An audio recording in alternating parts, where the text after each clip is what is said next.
The next divine name is Al-Hasseb, which means the reckoner. Allah, the Exalted, is the only one who will hold the entire creation accountable for their deeds. The Muslim who understands this divine name will only obey Allah, the Exalted, and avoid his disobedience, as they know no deed, good or bad, will escape the reckoning of Allah, the Exalted. A Muslim must act on this divine name by judging their own deeds before they are reckoned by Allah, the Exalted.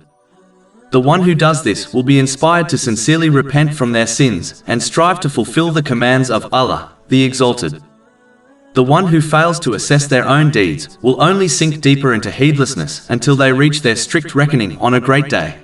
Over 400 free ebooks, audiobooks, infographics, podcasts and blogs available on our website, www.shaykhpod.com.